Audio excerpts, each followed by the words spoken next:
Galway studio or somebody on a phone. In 204 cars. 3rd to 5th of September. So with effect from midnight tonight, everybody must stay at home. You're on the week. But as you were refusing to pay these student nurses and midwives, we hear that you have delivered pay increases for already well-paid super junior ministers, for well-paid judges, along with pension increases for very well-paid. No need for it. We should be paying our student nurses and midwives for the work they do in our hospitals, in our overstretched, understaffed hospitals. Yeah, it's a few to try that. This evening, the Department of Health confirmed 10 more cases. 294 new cases. 306 new cases. 556 new cases. 859 new cases. 1,078 new cases. 4,842 new cases. 6,110 new coronavirus cases. Niamh Galera. Almost 6,200 of our families, friends and neighbours across the entire island have lost their lives to the disease. I know that people are physically and emotionally exhausted by this pandemic. It has placed enormous pressure on each of us individually and as a society. It's been over a year since Ireland introduced lockdown measures to stop the spread of coronavirus. Over this past year, a lot has happened. The Irish people have been influxed with COVID figures, governmental changes, government tensions and a lack of communication to the Irish people. If not for the frontline workers, Ireland would be in chaos. The student nurses are some of these workers. Life for these nurses have been one of extreme hardship and determination since March 2020. They have saved countless lives throughout this pandemic and they have risked their own lives to do so. They do not get paid for the work they do. Over this past year, the student nurses have experienced loss, exhaustion, frustration, and the effects on them mentally, emotionally and physically are overwhelming to say the least. I worked in one of the busiest hospitals in Dublin, one of the busiest general hospitals in Dublin. I did 4 weeks on a COVID ward, then I had a break, I went on to a normal ward, and then I did another 4 weeks on another COVID ward. I felt it was only necessary to play my part and to help give a voice to these unseen heroes. I reached out and spoke to 2 student nurses, and although they wished to protect their identity, you're going to hear their stories and experiences from the front lines. I hope you listen and hear these nurses, because without them, a lot more people would have lost their lives to this deadly disease. The first 4 weeks was extremely frightening. The first week it was kind of like it wasn't fully COVID. It was just the cases in Dublin were rising and rising, and every day we'd come into placement and the manager would kind of be like, yeah, well, this can change at the drop of a hat. We're a normal ward at the moment, but by lunchtime we could turn into a COVID ward. And I kind of didn't understand what she meant to the full extreme. I came back in on a Thursday and I felt like I was in a movie. Like, I walked onto the ward, everyone was in scrubs. The place had just changed, the atmosphere had just changed. I genuinely felt like I was going into a battlefield. I was told to put on scrubs, we are now a COVID ward. Like, my heart just sank. I was so scared. I was living with other people in Dublin at the time, and like all I could think of was, I'm going to bring this home, I'm going to pass it on. Like, you know, just the general fears that you would have. Not only do these nurses fear for the lives of their families and friends, and also their patients, having all these on your mind while working in difficult conditions day to day, while performing previously simple tasks, can be extremely exhausting. When you go into a COVID room, you can't really come back out until you're done everything, because like the PPE just takes so long to get on and off, donning and doffing as it's called in the hospital. The day that I went in to do those 3 dressings, I actually almost collapsed in there. I was just so tired. I hadn't gone on a breakfast break yet, and I was sweating under all the PPE. And I was with the healthcare assistant at the time doing the dressing, and I turned to him and I was like, I'm really sorry, but I'm going to have to take a second out of the room. I'm going to slow down everything, but I'm going to have to, or else I'm going to hit the floor. Then I kind of thought to myself, like, this is no joke. It's really tough on us, and it's also really tough on the patients.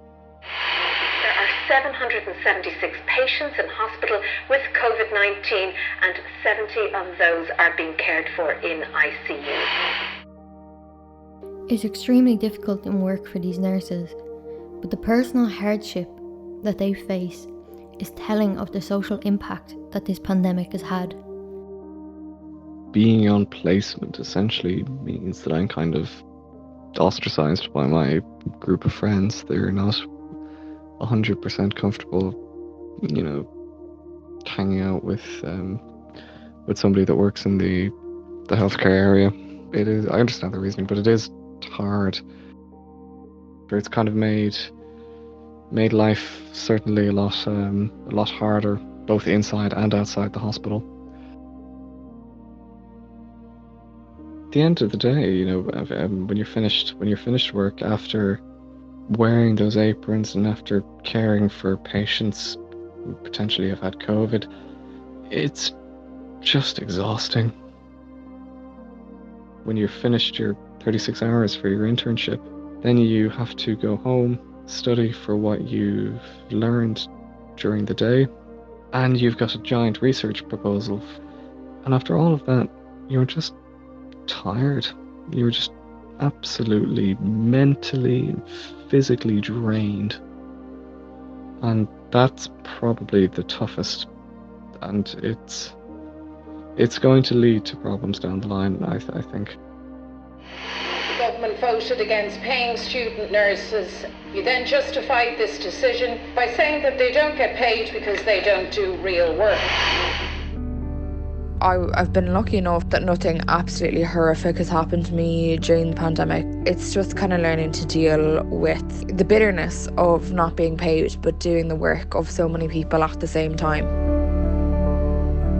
Even though you and I may always see student nurses don't get paid, and we see that on social media, I don't think a lot of people in the public know that.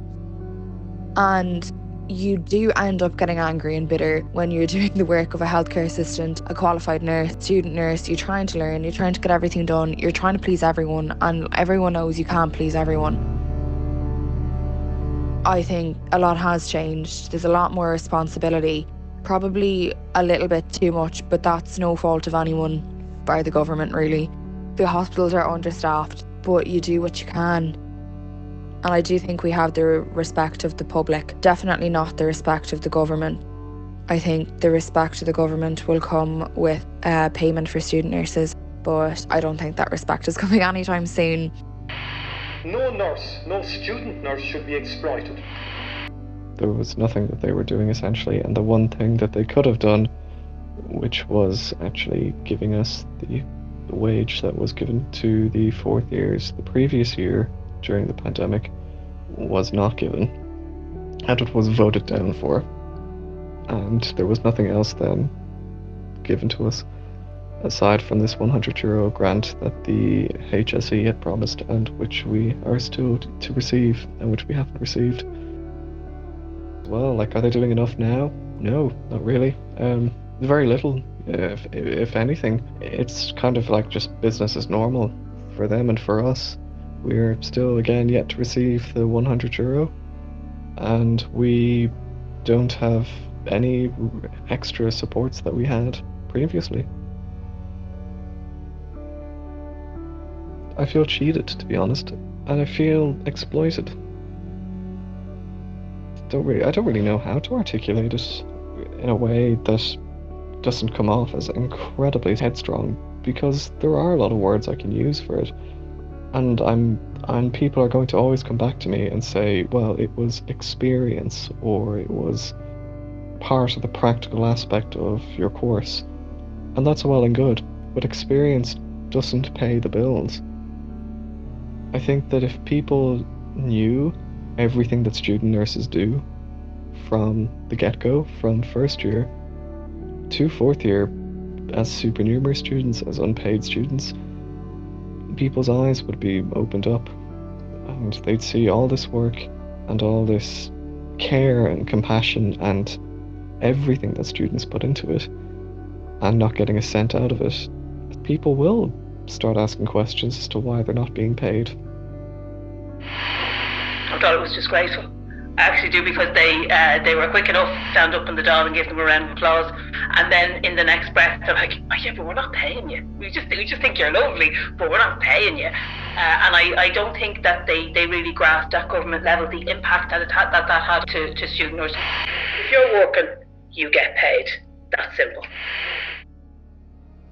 After having conversations with the student nurses, I felt it was only necessary to reach out and gather a political view and understand why this has happened.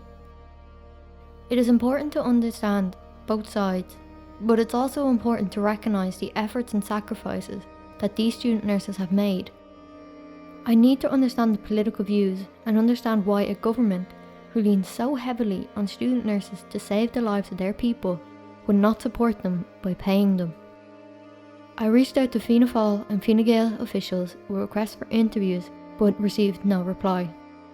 I spoke with two opposition TDs, Sinn Féin TD Louise O'Reilly, who could be heard just a few moments ago, and Labour TD Duncan Smith, in order to help the nurses, myself and the public understand why there's been such a failing to support the student nurses.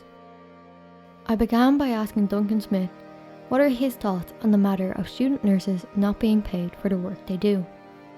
This is a hangover from the days of when nursing was coming from the more vocational side of things. We're going back decades, and it was wrapped up in church influence and everything like that. This is 2021, and it's unfortunate that it's taken a global pandemic to highlight to the general public just the inequality that exists here. I think it took too long for them to be heard because of the taking for granted of student nurses was just so endemic in the system that it was just accepted. He continued on to speak about the vote against pay for student nurses and the effects that's possibly had on student nurses and the relationship with politics in the future. That's very regrettable. Again, irrespective of a pandemic, student nurses perform an unbelievable service. But when you're lying there in a hospital bed, or you're a relative for someone in a hospital bed, you don't look at a student nurse any different from a nurse, or indeed even a healthcare assistant. These are all the healthcare professionals who are coming in to help and assist and to make you or your loved one healthy again. We had all the the moments of applause and the hand clapping and the words and the platitudes. So to see the government kind of lean so much on student nurses and to rely so much on them at a time of so much uncertainty, so much horror, so much death, and for them not to back that up on the floor of the Dáil was really disappointing. And I think it really damaged, for many years to come, I'd say, and kind of goodwill between this cohort of young nurses, young student nurses, and not only this government, but maybe politics in general.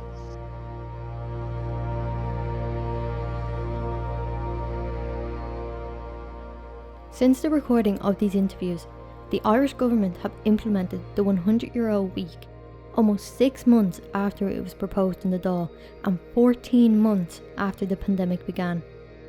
Clapping for the healthcare staff is all well and good, but to then vote against payment for them in January doesn't seem to add up. If the government continues to treat the future nurses of this country in the way that they previously have or currently do, there will be no nurses to lean on when the next global disaster occurs. Yes, experience of being in a hospital is vital, but as one nurse said, experience does not pay the bills.